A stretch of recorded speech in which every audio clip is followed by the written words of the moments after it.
Wow! Oh man, you all rock! You just rock! Woo!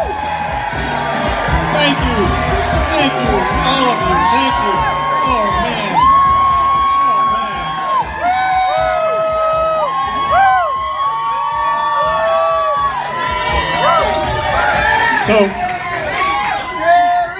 So I want to start off with an apology to all of you, all right? And the apology is the whole Aleppo deal. And here's why.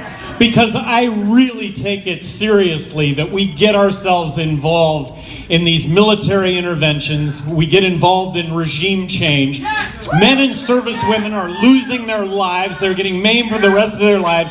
And I blow it because I don't know the name of Aleppo. But let me just for a second take this as an opportunity to, for 1 second, talk about Aleppo. All right, Aleppo, at the heart of the Syrian crisis. We've got Assad on the east side of Aleppo. On the west side, we've got the Free Syrian Army that we support with arms. They are allied with the Islamists. We don't support the Islamists, but we support the Free Syrian Army. And the Free Syrian Army gets beat, and the arms end up in the Islamists' hands. And then we've got Raqqa to the north, and that's ISIS. And you can argue that there was a void created there, partially due to our invasion of Iraq, and that Saddam's henchmen fled to Raqqa and created an entity, ISIS, that we didn't even know about until 2 years ago. And gee, we're supporting the Kurds against ISIS, but the Kurds are sideways with our Turkish ally, who aren't such good allies since we invaded Iraq. And then, before any of this happened, we supported Assad in fighting the Islamists to begin with before we ever became involved in regime change. So this is my apology, is that these issues really do matter. They really matter, and they get obscured by, in this case, my not being able to recognize this and articulate this as it should be. But this is our message. Our message is a message that resonates with most Americans. Being fiscally conservative, the notion that taxes, you and I can spend our money better than government can spend its money. Keep government out of my pocketbook. Keep government out of my bedroom.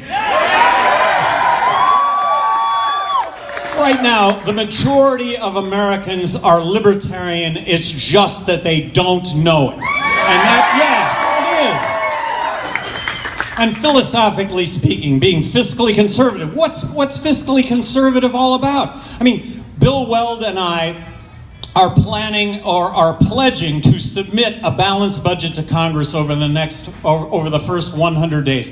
Why is a balanced budget important? A balanced budget is important for future generations. It is not an option to do nothing when it comes to Medicaid and Medicare and Social Security, or it's not going to be around. And it's not an option when you start talking about the military, when the military itself says that we could be reducing bases by 25%, and that's the BRAC Commission that was established in the mid-90s. That's something that they said we could accomplish. I think what's really important also is to recognize that among active military personnel in what is now 3 polls, I am the overwhelming pick to be the next president of the United States.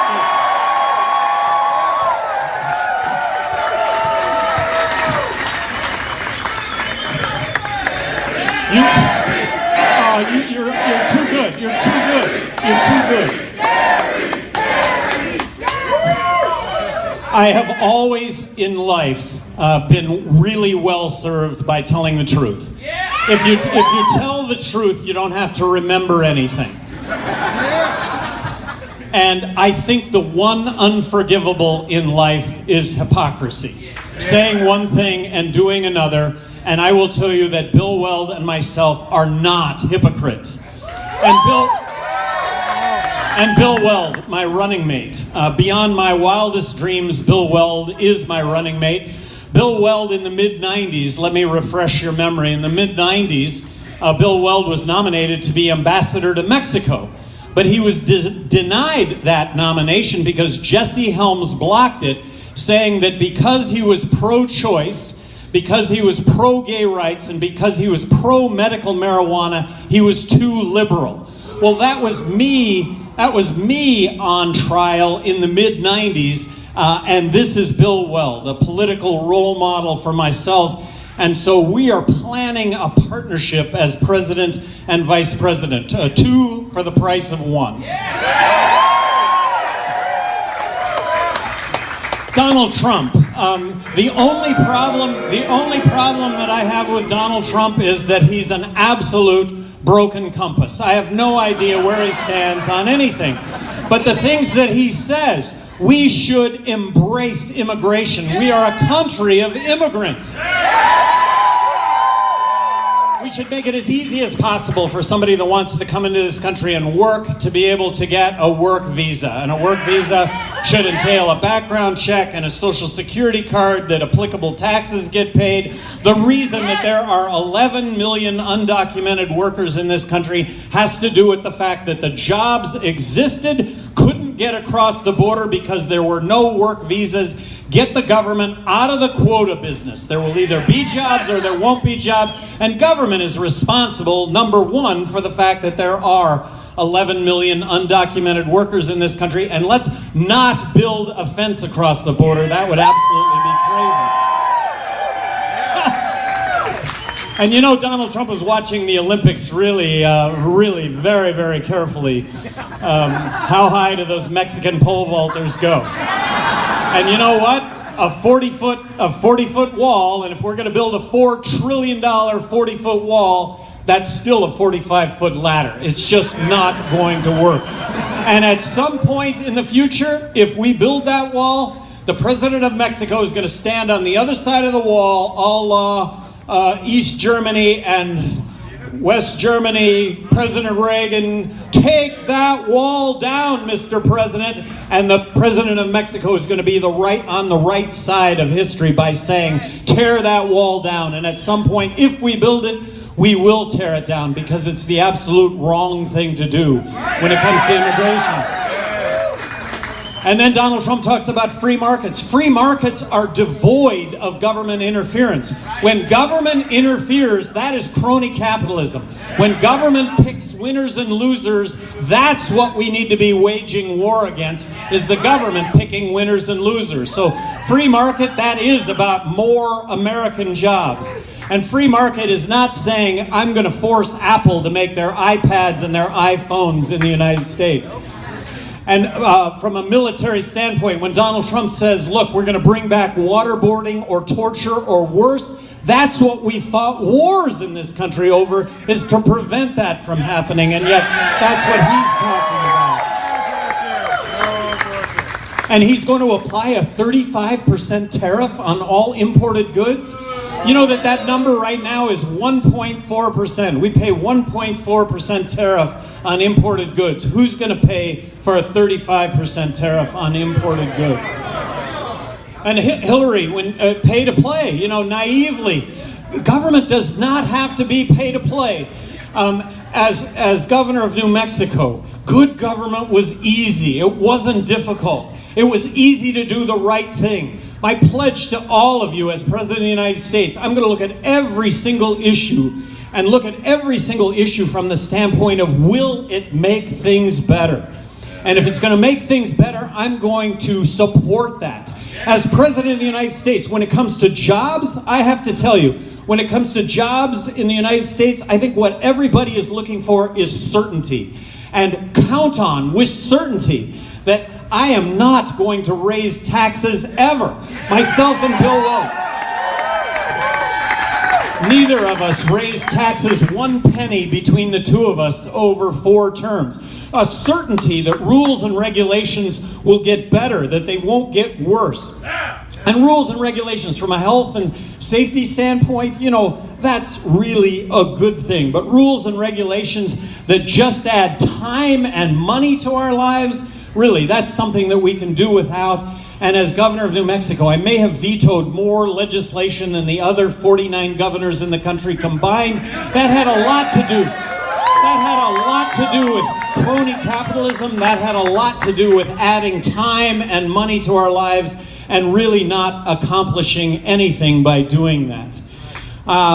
If I were President of the United States, I would, based on what I know, I would pardon Edward Snowden. The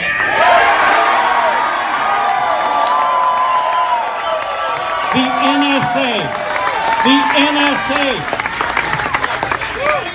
100 and all of us are being monitored by our federal government, by the NSA. That is not due process. There is due process. That's going to a court and that's saying, hey, we've got a suspect here, whatever the suspect is being accused of, terrorism, whatever, we have a process. But when the FISA court grants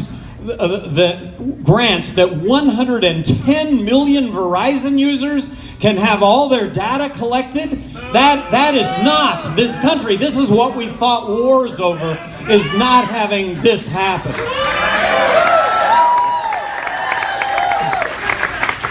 Stop with the military intervention. Stop with regime change. When we are back to the poll among active military, what does that say? I'd like to think that what that says is the active military is saying, look, this guy is going to judiciously use our military. If we're attacked, we're going to attack back. So, that is not Iraq, that is not Libya, that is not Syria, Afghanistan. We were attacked. I supported Afghanistan initially. We were attacked, we attacked back. It was about getting Osama bin Laden, it was about getting Al-Qaeda. But in 2003, after 7 months, we wiped out Al-Qaeda. We should have gotten out of Afghanistan in 2003 after 7 months. And we need to get out of Afghanistan tomorrow. And for all of the consequences that go along with getting out of Afghanistan tomorrow, all those negative consequences, and by the way, I think we can overcome all those negative consequences, all those people whose lives may be in danger because they've supported the United States. We can deal with this. This is not without precedent that we can deal with this. But I guess for some, we're supposed to be in Afghanistan for another 20 years? For some, we're supposed to be in Afghanistan forever. The same consequences getting out of Afghanistan 20 years from now are going to exist getting out of Afghanistan tomorrow. So let's stop with this military regime intervention that has us as the world's policemen.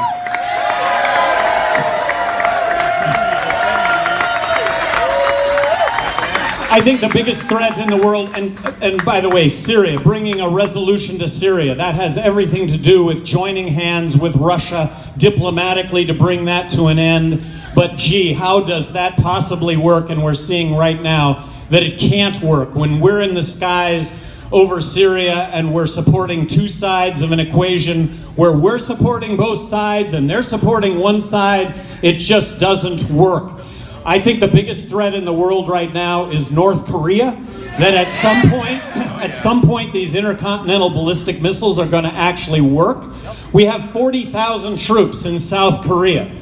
There is no chance of North Korea invading South Korea conventionally. It's just not going to happen. It's just not going to happen.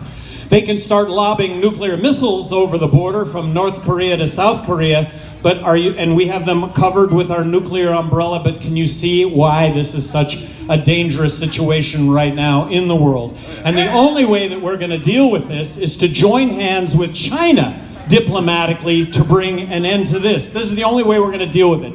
And we have 40,000 troops in South Korea. As I mentioned, this is an opportunity to get 40,000 troops out of South Korea, make the world a safer place. Imagine if China had 40,000 troops in Central America. We would be going absolutely crazy right now over that. So, has the United States, has this country ever been better It has never been better. We get along with each other better. We communicate with one another better. Our kids are smarter than ever. And also, we have issues, all right? And one of those issues is that black lives do matter. All lives matter, but black lives matter, and here's why. Because blacks are getting shot at the rate of 6 times that if you're white by policemen. If you are arrested on drug-related crime, there's a 4 times more likelihood that if you are of color, you're going to jail than if you are white. So this is an issue that we have. I think we've all had our heads in the sand on this issue. I being number one, having my head in the sand on this issue, but it is something we're going to deal with as a country. It's really important, but we're going to come to grips with this better, quicker, and resolve this than ever before. That's the great country that we live in. When you look at Democrats and the fact that we have the highest incarceration rate of any country in the world, come on, we are not any less law-abiding than any other country in the world, and I think it has its roots in the war on drugs. Let's bring an end to the war on drugs.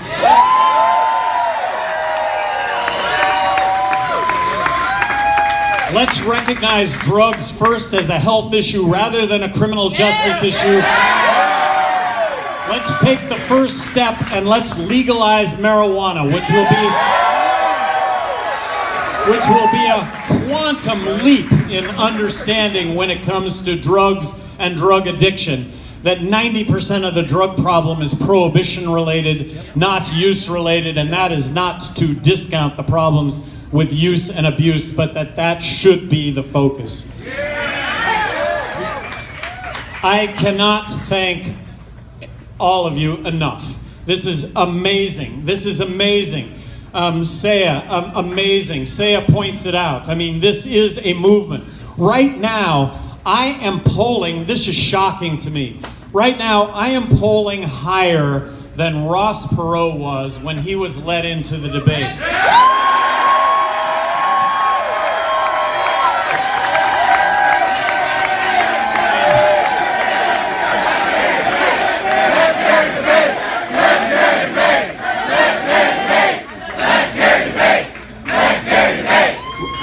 Ross Perot, polling lower than I am right now, gets in the presidential debates, and then actually leads in polling to become the next president of the United States. Then he went through that whole process of dropping out, of coming back. I never did follow all of that myself, but that phenomenon can repeat itself. And does anybody think that come Monday evening after these debates that we're going to all go, oh my gosh, the country's in great hands? Nobody's going to think that. Nobody's going to think that. And here's the pitch. Here's the pitch. You elect Trump or you elect Clinton. Is the polarity in Congress going to get any better? No way. So, couple of libertarians, big 6-lane highway right down the middle. A couple of former governors, served 2 terms each, heavily Democrat states, fiscally conservative, socially inclusive, skeptical on the wars, free market. How about electing a couple of those guys president, vice president?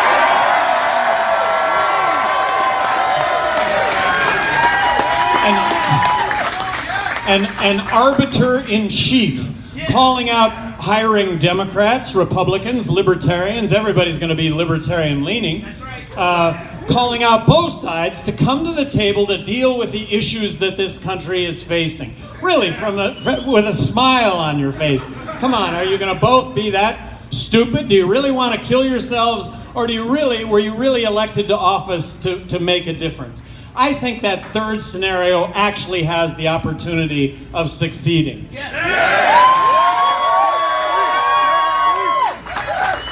If we had term limits in this country, that would be a silver bullet. It would be a silver bullet. If we had term limits, politicians would do the right thing as opposed to whatever it takes to get reelected, and we would not have a $20 trillion debt right now. So we are the shining light on the hill. We are all individuals. We all have the opportunity to be entrepreneurs. We all have the opportunity to create our own jobs, to create jobs for others. The internet has leveled the playing field for every single one of us in this room to be on equal footing with everybody else on the planet. These are fantastic times, and I will tell you that the government is also poised to move on the internet in a really big way. They are. They're poised to move on the internet from the standpoint of giving favoritism to those that are already there, as opposed to you and I, that right now we do have that equal opportunity. So this is about equal opportunity for everybody. That's what we stand for. That is what government can provide. It's not providing. And thank you, thank you, thank you. You rock. You are awesome.